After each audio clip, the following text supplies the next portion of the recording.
গভীর এক জঙ্গলে কিছু পশু পাখি একসাথে মিলেমিশে বাস করত। তারা কখনো ঝগড়া করতো না, সবাই সকলের বিপদে পাশে দাঁড়াতো। তো সেই জঙ্গলের সকল প্রাণী ছিল খুব শান্ত।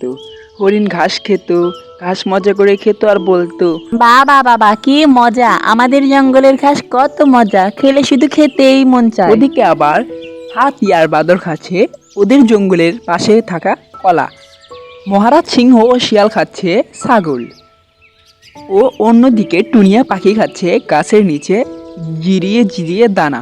ভাল্লুক দেখুন কি করছে। বাবা মৌচাক খাবো, ওয়াও ওয়াও, ওরে বাবা রে, মৌমাছি তাড়া করেছে, পালাই পালাই পালাই, ওরে বাবা রে, ওরে বাবা, যা বাবা, এবারের মতো বেঁচে গেলাম। এভাবেই তাদের দিন খুব মজায় মজায় কাটছিল। একদিন মহারাজ বললেন, এই আমাদের জঙ্গলে কে যেন কোন কাঠুরিয়া এসে গাছ কাটছে। আমি ওই পারে গিয়েছিলাম, উত্তর দিকে দেখি আমাদের জঙ্গলের অনেকগুলো গাছ কে যেন এসে কেটে নিয়ে যায়। তোমাদেরকে বললাম তোমরা খোঁজ করে দেখবা, যে আমাকে এই খোঁজটা এনে দিতে পারবে আমি তাকে এই জঙ্গলের রাজা বানিয়ে দেব। ঠিক আছে মহারাজ, আমরা দেখবো যে কে গাছগুলো কাটছে, আপনি কোনো চিন্তা করবেন না। তোমাদের ওপর তো পুরো বিশ্বাস আছে, তাও তোমরা একটু ভালোভাবে খোঁজ করে দেখবা, ঠিক আছে? একদিন টুনিয়া পাখি গাছের আকাশে দিয়ে উড়ে যেতে গাছ কাটার শব্দ শুনতে পায়। আরে গাছ কাটার শব্দ কোথা থেকে আসছে? এই গাছ কাটার শব্দগুলো কোথা থেকে আসছে? আমি একটু গিয়ে দেখি তো যে কোথাও কেউ গাছ কাটছে কিনা। পরে সে গাছ কাটার শব্দ অনুসরণ করে যেতে শুরু করে। গিয়ে দেখে যে সেখানে একটি কাঠুরিয়া গাছ কাটতেছে। এটা দেখে তো তার মাথার চাঁদি উড়ে যায়। হাই হাই, এখানে তো কাঠুরিয়া এসে গাছ কাটছে। মহারাজদের চুপি চুপি তাড়াতাড়ি বলতে হবে, না সর্বনাশ হয়ে যাবে। তখন সে মহারাজদের কাছে ছুটে যায়।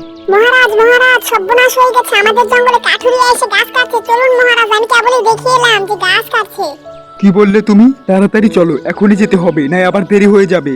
তখন তারা সকলে মিলে সেই কাঠুরিয়ার উদ্দেশ্যে রওনা দেয়। এই তোর এত বড় সাহস, তুই আমাদের জঙ্গল থেকে গাছ কেটে নিয়ে যাচ্ছিস? তোকে কিন্তু মেরে ফেলবো। তোর শরীরে কি ভয় ডর বলতে কিছু নেই? আরেকদিন এলে একদম মেরে ফেলবো। অবাক করা বিষয় হলো, তখন কাঠুরিয়া কিছু না বলেই চলে গেল। সকলেই তো অবাক হয়ে গেল, কারণ কাঠুরিয়া কিছু না বলেই চলে গেল। তো মহারাজ যখন বলেছে যে এই কাজটা করতে পারবে তাকে পুরস্কার দেবে, রাজা তৈরি করে দেবে, তো টুনিয়া পাখিকেই মহারাজ রাজা তৈরি করে দিতে বলল। তাই মহারাজ বললেন, টুনি, রাজা হতে তোমার কেমন লাগছে? টুনিয়া বলল, হ্যাঁ মহারাজ, আমার রাজা হতে খুব ভালো লাগছে। এই ছিল গল্প। গল্পটি তোমাদের কাছে কেমন লাগলো কমেন্ট করে জানাতে ভুলবে না। আর এরকম কার্টুন ভিডিও পেতে এখনই আমাদের চ্যানেলটিকে সাবস্ক্রাইব করে আমাদের পাশেই থাকো। আর তোমাদের কাছে যদি কোনো নিত্য নতুন গল্প থাকে আমাদের কমেন্ট করে জানাতে ভুলবে না, আমরা তোমাদের গল্প অনুযায়ী কার্টুন বানাবো।